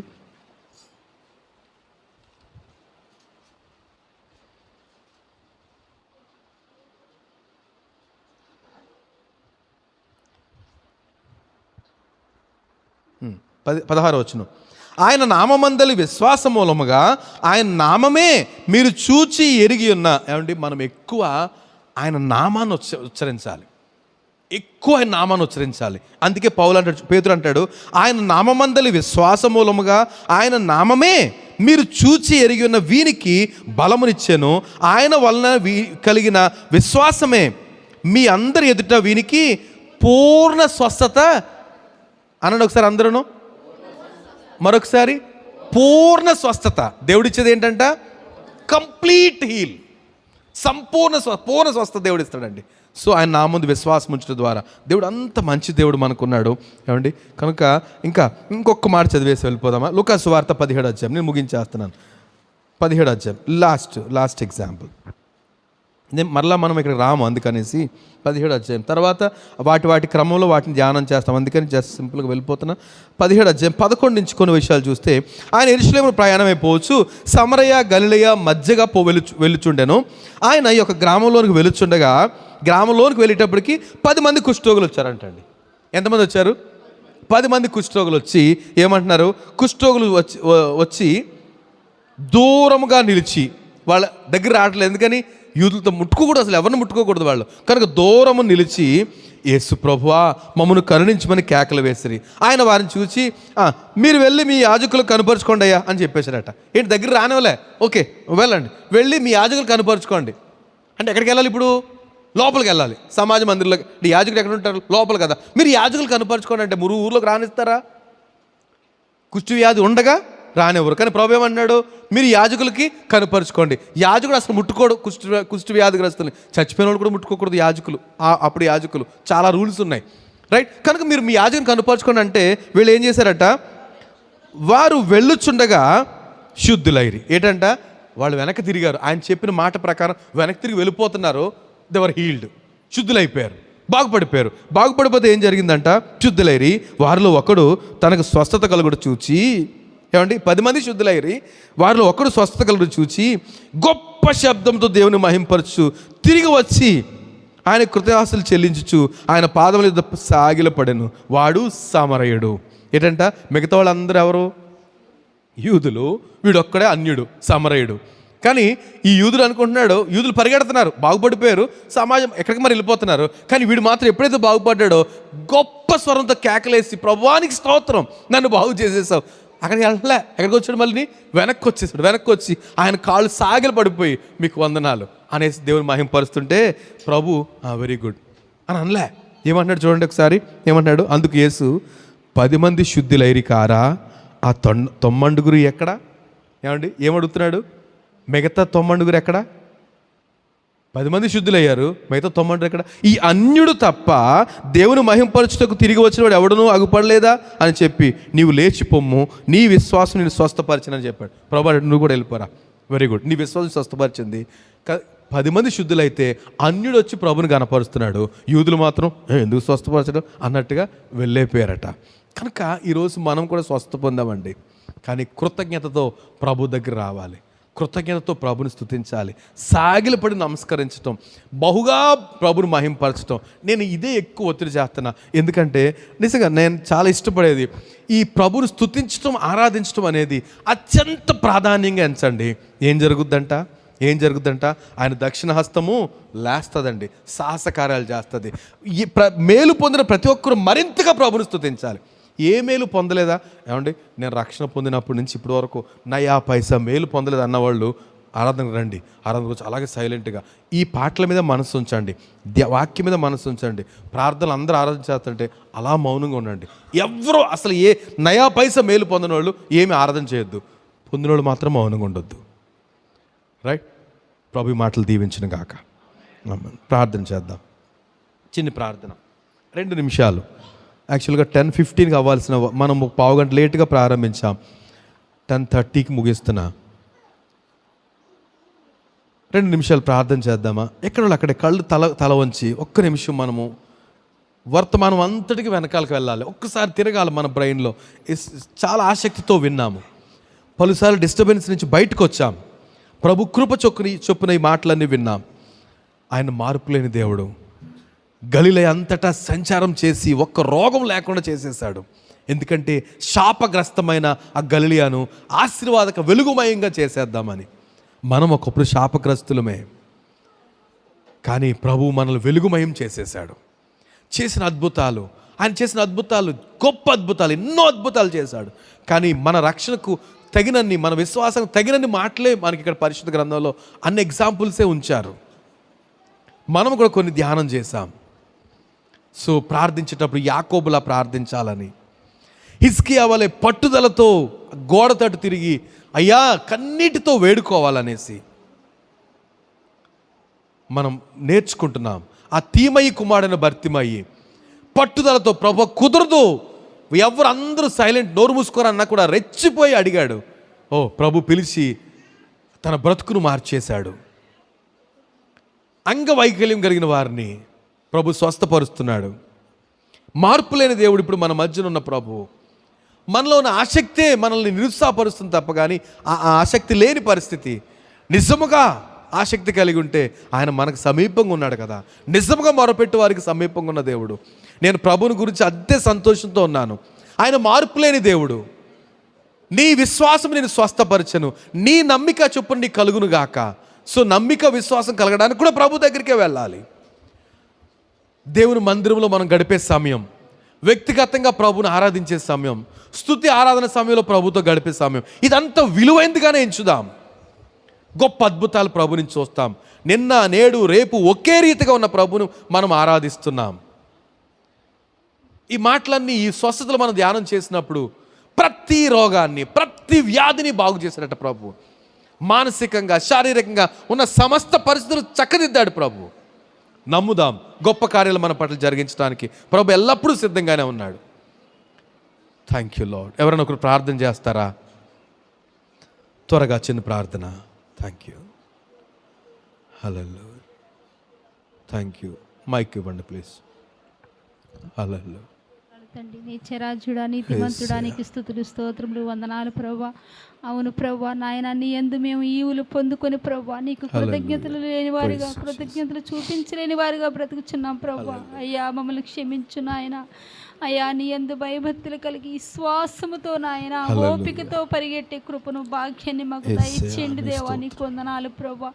అయ్యా ప్రభా, కుష్టి రోగులు నాయన మరైతే స్వస్థత పొందుకున్నప్పటికీ నాయన, మరైతే ఒక్కడు మట్టికి అందులో నాయన ఎంతగానో నీకు కృతజ్ఞతలు చెల్లించాడు ప్రభు. అట్టి విధముగా ప్రభు నాయన, అయ్యా మేము నాయన ప్రభు నాయన స్వస్థత నొందిన వారిగా ఉన్నాం కానీ నీకు నాయన కృతజ్ఞాస్తుతులు చెల్లించలేని వారిగా ఉన్నాం ప్రభు. అయ్యా అట్టి విధముగా కాదు ప్రభు, నీ సాక్షులుగా మేము జీవించుటకు నీ కృప దయచేయండి ప్రభు. అయ్యా మేము సాక్ష్యములో వెనకబడుచున్నామేమో ప్రభు తండ్రి. అయ్యా ప్రతి సాక్ష్యములో నాయన నాయన మేము నిలిచిని నాయన నీ సాక్షులుగా జీవించుటకు నీ కృప దయచేయండి దేవా. నీకు వందనాలు స్తోత్రాలు తండ్రి. మహాపరిశుద్ధుడానికి స్తోత్రములు తండ్రి. అయ్యా నీ వాక్యం ద్వారా మాతో మాట్లాడిన దేవానికి స్తోత్రాలు ప్రభు. అయ్యా తండ్రి, నీ యందు భయభక్తులు కలిగి ప్రభు. అయ్యా నీ వాక్యాన్ని మీ శ్రద్ధ కలిగి నాయన నాయన నీ వాక్యాన్ని నాయన మేము జ్ఞానించుటకు నీ కృప దయచేయండి ప్రభు. అయ్యా హృదయంలో భద్రపరచుటకు నీ కృప దయచేయండి ప్రభు. నీకు వందనాలు స్తోత్రములు ప్రభు. మహోన్నతుడానికి స్తోత్రములు తండ్రి. సర్వోన్నతుడానికి వందనాలు ప్రభు. అయ్యా మేము ఏ విధముగా ఉన్నాము ప్రభు, మమ్ము మేము సరి చేసుకున్నట్టుకు